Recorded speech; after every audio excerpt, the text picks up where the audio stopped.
Start అయిన తర్వాత చెరువులు మొత్తం కూడా అలుగుపోశాయి. తర్వాత దాన్ని దృష్టిలో ఉంచుకొని మాత్రము సూర్యాపేట జిల్లా కలెక్టర్ గారి ఆదేశాల మేరకు మత్స్యశాఖ అధికారులు ఏదైతే చెరువులు ఉన్నాయో చెరువులో మొత్తం కూడా ఏలంపాటు కొనసాగిస్తున్నారు జిల్లా వ్యాప్తంగా.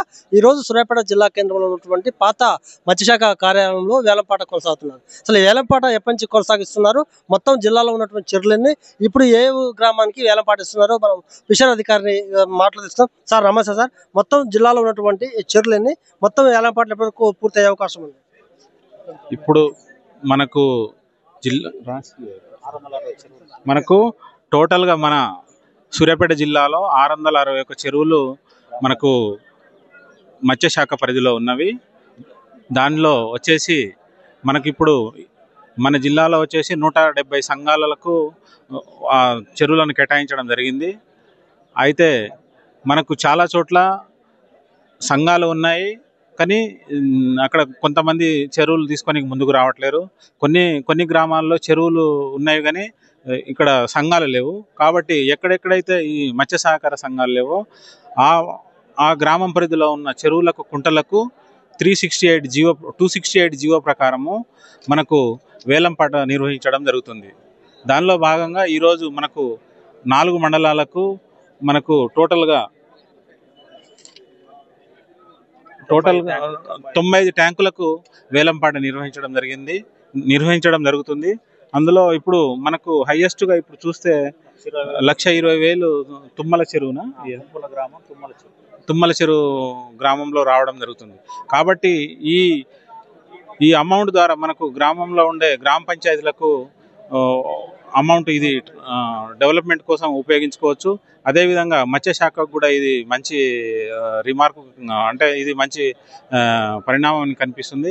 అదేవిధంగా మనకు మిగతా అన్ని మండలాల్లో ఉన్న చెరువులకు కూడా త్వరలో మేము వేలంపాట నిర్వహించడం జరుగుతుంది. దీని ద్వారా మనకు ప్రభుత్వానికి ఆదాయం పెంచుకోవచ్చు అనేది క్లియర్గా కనిపిస్తుంది. ముఖ్యంగా చెప్పండి, ఒక్కొక్క గ్రామం నుంచి ఒక్కరే వస్తున్నారు, సిండికేట్ అనేది తెలుస్తుంది, దాన్ని ఎట్లా చూస్తున్నారు? అందుకనే నేను ఇంతకుముందు కూడా చెప్పడం జరిగింది ఓపెన్గా, ఎక్కడైతే సింగిల్గా కోడ్ చేశారో ఆ గ్రామానికి వెంటనే కేటాయించడం జరగదు.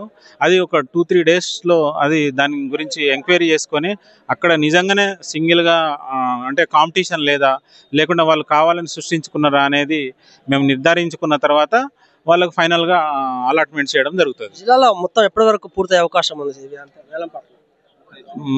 కలెక్టర్ గారి ఆదేశానుసారం మేము జనరల్గా అయితే ఈ నెలలో నిర్వహించి వాళ్ళకు చెరువు అప్పచెప్పడం ద్వారా వాళ్ళు చేప పిల్లలు పోసుకొని వాళ్ళు ఉపాధి పొందే అవకాశం ఉంటుంది. కాబట్టి మ్యాక్సిమం ఈ సెప్టెంబర్ నెలలో పూర్తి చేయాలని కలెక్టర్ గారు ఆదేశించడం జరిగింది. సీడ్ కూడా ఎప్పుడు వేలంపాట చేసే అవకాశం ఉంది?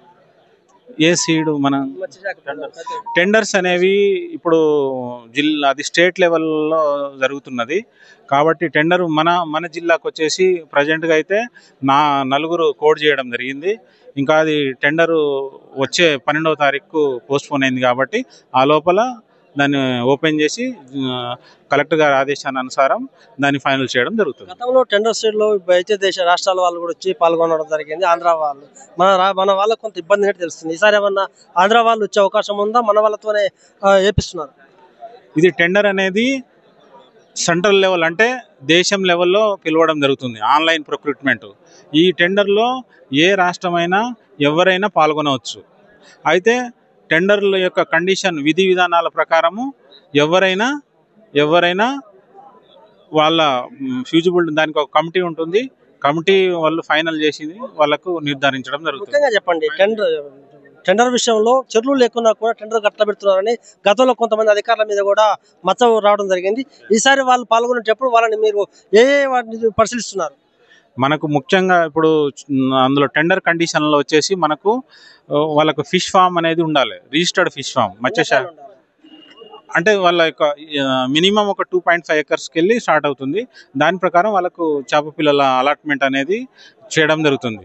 కాబట్టి ఈసారి గతంలో జరిగిన దానికంటే ఈసారి భిన్నంగా పద్ధతిలో స్ట్రిక్ట్గా వాళ్ళకు ఎవరైతే చేపల చెరువులు కలిగి అందులో చేప పిల్లల క్వాంటిటీ మన జిల్లాకు ఎంత కావాలనో అందులో ఎంతవరకు ఆయన కోడ్ చేసిరో దాని ప్రకారం దాని రేషియో తీసుకొని దానికి ఒక కమిటీ ఉంటుంది.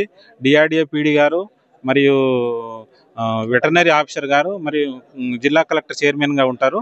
వాళ్లకు మొత్తం ఈ సమాచారం మొత్తం సంక్షిప్తం చేసిన తర్వాత కమిటీ ఫైనల్గా ఎవరనేది చివరిగా చెప్పండి, ఇదంతా ఒక భాగము. సీడ్ పోసేటప్పుడు సీడ్ సైజు తగ్గింపు రావడం వల్ల కొంతమంది గ్రామాల్లో ఉన్నటువంటి మత్స్యశాఖ ఎవరైతే ఉన్నారో వాళ్ళంతా కూడా కొంత గొడవ చేస్తున్నారు. ఈసారి ఎట్లా చూస్తున్నారు? ఇది నేను ఒక మత్స్యశాఖ అధికారిగా నేను తెలియజేయడం అంటే ఇందులో ఇద్దరు రోల్స్ ఉంటుంది. ఫస్ట్ మత్స్య సహకార సంఘాలు ఎప్పుడైతే చేపల లారీలు చేపల చెరువుల మీద వెళ్తాయో అక్కడ వాళ్ళు సంఘంలో ఉన్న కమిటీ మెంబర్స్ కానీ సభ్యులందరూ కలిసి ఎంత సీడ్ వచ్చింది, ఏ సైజ్ వచ్చింది, ఏ రకాలు వచ్చినాయి అనేది వాళ్ళు ఫస్ట్ నిర్ధారించుకొని మాకు ఈ సీడు పోసుకోనికి సమ్మితం, మేము పోసుకుంటాం, మాకు ఓకే అంటేనే అక్కడ కమిటీ మెంబర్స్, స్టాకింగ్ కమిటీ మెంబర్స్ ఉంటారు. కమిటీ మెంబర్స్ దాన్ని అప్రూవల్ చేసేసి దానికి ఫర్దర్గా చర్య తీసుకోవడం జరుగుతుంది. మనం చూస్తున్నాము సూర్యాపేట జిల్లా కేంద్రంలో ఉన్నటువంటి పాత మత్స్యశాఖ కార్యాలయంలో మాత్రం ఈరోజు సూర్యాపేట జిల్లా మత్స్యశాఖ అధికారి నాయకు మాత్రం ఎవరైతే చేపలు ఎవరైతే వాంటెడ్ ఉన్నారో వాళ్ళంతా కూడా వేలంపాట పాల్గొనే వాళ్ళ దగ్గర మాత్రము వేలంపాటలు నిర్వహిస్తున్నారు. జిల్లా మొత్తం కూడా వేలంపాటలు వేసే అవకాశం ఉంది. ఎందుకంటే ఖచ్చితంగా వేలంపాటలు వేయడం వల్ల గ్రామానికి అభివృద్ధి చెందుతుందని చెప్తున్నారు. ఎందుకంటే ఎవరైతే మనం పాల్గొనే వ్యక్తులు ఉన్నారో వాళ్ళంతా కూడా డిపాజిట్ చేస్తున్నారు. డిపాజిట్ చేసిన వ్యక్తులు వేలంపాటలో పాల్గొనడం జరుగుతుంది. ఖచ్చితంగా ఎక్కడ కూడా అవకతవకలు లేకుండా కూడా ఈసారి సూర్యాపేట జిల్లాలో అన్ని చేపల చెరువులు కూడా పటిష్టమైన చర్యలు తీసుకుంటున్నాము. ఎక్కడ కూడా చిన్న రిమార్క్ లేకుండా కూడా చేపలు కూడా వదులుతామని కూడా అధికారులు పేర్కొంటున్నారు.